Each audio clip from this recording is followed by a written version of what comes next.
व्याकरण की अगली कड़ी में लेकर चलते हैं। कल जैसा कि मैंने संधि के बारे में बताया था कि संधि क्या होती है और उसकी परिभाषा के साथ साथ मैंने संधि के प्रकार बताए। संधि के प्रकार में नंबर 1 था आपका स्वर संधि, दूसरा व्यंजन संधि और तीसरा आपका था विसर्ग संधि। फिर हमने स्वर संधि के अंतर्गत 5 संधि की बात की थी। स्वर संधि के 5 प्रकार होते हैं, जिसमें नंबर 1 है दीर्घ स्वर संधि, नंबर दूसरा है यण स्वर संधि, नंबर तीसरा है गुण स्वर संधि और नंबर 4 है अयादि संधि और नंबर 5 है वृद्धि स्वर संधि। और इसी में से मैंने कल जो है दीर्घ स्वर संधि अर्थात पार्ट 1 में दीर्घ स्वर संधि की व्याख्या की थी। कैसे हमने बताया था कि दीर्घ स्वर संधि हो जाता है अर्थात बड़ा आ, बड़ा ऊ, बड़ी, इन 3 स्थितियों में हमेशा दीर्घ स्वर संधि होती है। कभी भी कोई किसी भी शब्द 2 शब्दों के बीच में अगर बड़ी ई आई है, बड़ा ऊ आया हुआ है या बड़ा आ आया हुआ है तो वहां दीर्घ स्वर संधि होती है। इसकी चर्चा मैंने कल कर दिया था। आज हम यण संधि की चर्चा करेंगे और उम्मीद करते हैं कि आज जो मैं बता दूंगा उसको आपको दोबारा याद करने की जरूरत नहीं होगी और बहुत ही आसानी से आप याद कर लेंगे। केवल शब्दों को समझिए, शब्दों को पकड़िए, उसके बाद आपकी समस्या हल हो जाएगी। कभी भी किसी भी एग्जाम में आप जाते हैं, ये पूछता है कि कौन सी संधि है, आप वहां जो है डिसीजन नहीं ले पाते हो अर्थात संधियां कई हैं जिसमें आप कंफ्यूज हो जाते हो। आइए फिर हम उस शब्द की बात पर चर्चा करेंगे जहां आप कंफ्यूज होते हो। जिस प्रकार से मैंने दीर्घ के बारे में बताया था कि दीर्घ स्वर संधि क्या होती है, केवल आप शब्द देख करके आप बता सकते थे कि दीर्घ स्वर संधि है, उसी प्रकार से हम यण स्वर संधि की बात करेंगे। केवल यण की मीनिंग आप जान जाइए, उसके बाद आप संधि को अच्छे से जान जाएंगे। आइए हम यण की अपनी व्याख्या देते हैं कि यण का मतलब आप ये समझिए लंगड़ा होता है अर्थात लंगड़े से तात्पर्य है कि जहां हमारा कोई अक्षर ऐसा आवे जो आधा हो। आधा होने का मतलब ही है कि वो अपंग है अर्थात यण शब्द से यह समझना चाहिए कि कोई भी अक्षर आएगा, लेटर आएगा, वर्ण आएगा, वो आधा लेटर आएगा। अगर इस प्रकार के शब्द आपको दिखाई देते हैं तो वहां यण स्वर संधि होती है। अगर इसके एग्जाम्पल हम देखें तो लिखा हुआ है अत्यधिक। यहां देखिए 2 शब्द हैं अति और अधिक अर्थात जब दोनों के बीच संधि हुई है तो जो हमारा त है वो आधा होकर आया हुआ है। आप आधा त से ही समझ जाएंगे कि ये हमारा यण स्वर संधि है अर्थात जितनी भी संधियां हुई हैं उसमें कोई न कोई ऐसा लेटर है जो आधा आया हुआ है अर्थात जब हम उसको 2 भागों में बांटेंगे तभी वो हमारा पूरा होता है, अन्यथा जब भी दोनों के बीच संधि होती है तो आधा हो जाता है। इस प्रकार से बच्चों आइए देखें अत्यधिक। इस अत्यधिक तो ये एक संधि है अर्थात ये यण स्वर संधि के अंतर्गत आता है, लेकिन जब इसका हम संधि विच्छेद करते हैं तो ये 2 शब्द से मिलकर बना हुआ है।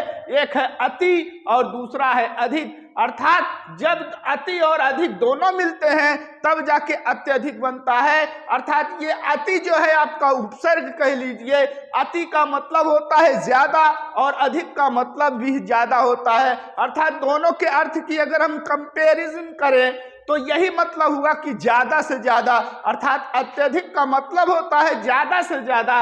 अगर इनके बीच संधि की बात करें कि संधि किसके बीच हुई है तो यहाँ हमारा छोटी ई है और यहाँ हमारा बड़ा आ है, आ है अर्थात छोटी ई और आ के बीच संधि होकर के या का निर्माण हुआ है अर्थात जब भी ऐसे शब्द आते हैं तो वहां या का निर्माण होता है और जो अक्षर होता है यानी ता है वो आपका आधा हो जाता है।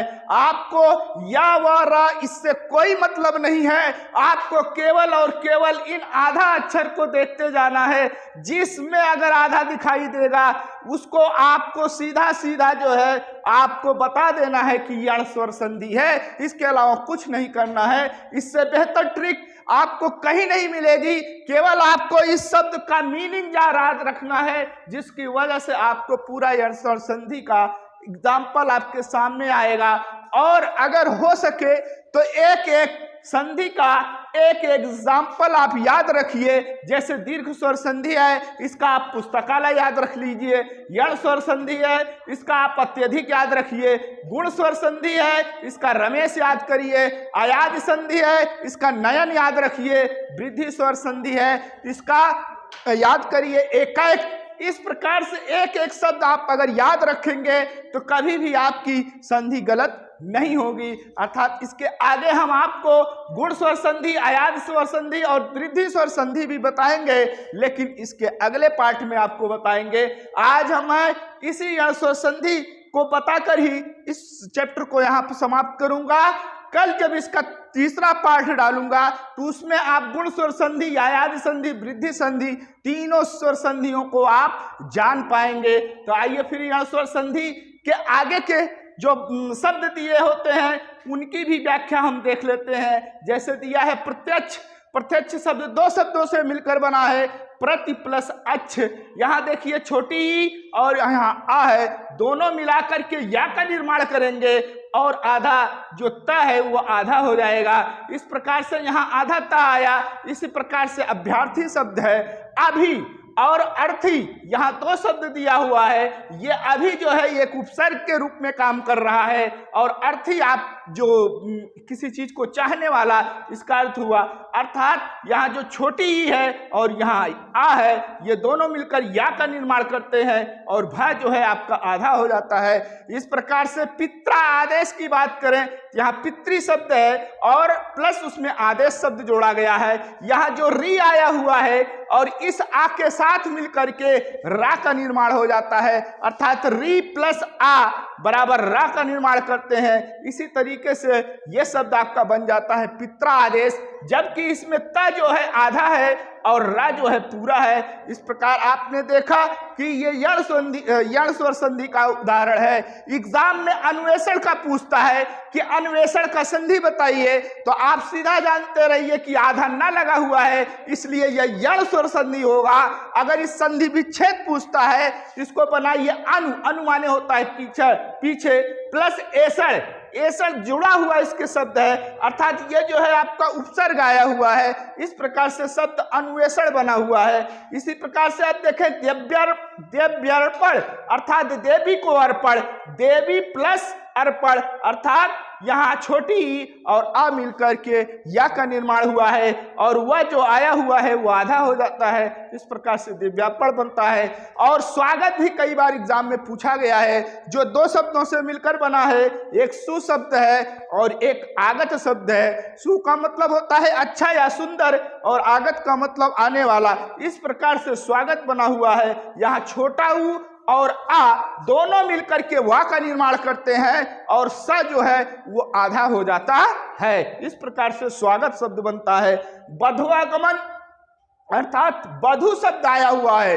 बधु का मतलब होता है बेटे की पत्नी, अर्थात बधुआगमन, बधु का आगमन, बधु का आना। इस प्रकार से बधु प्लस आगमन यानी छोटा ऊ और आ मिल करके वा का निर्माण करेंगे और ध हमारा जो होगा वो छोटा हो जाएगा। इस प्रकार से बच्चों यण स्वर संधि के बारे में आप अच्छे से जान गए होंगे। अगर इसको एक बार आपने ध्यान से समझ लिया तो आपका कभी भी क्वेश्चन ये गलत नहीं होगा। इस प्रकार से बच्चों कभी भी एग्जाम में बैठिए, इसको सॉल्व करिए, इसको अच्छे से समझ लीजिए। इस प्रकार से हमारे चैनल को सब्सक्राइब और लाइक कीजिए।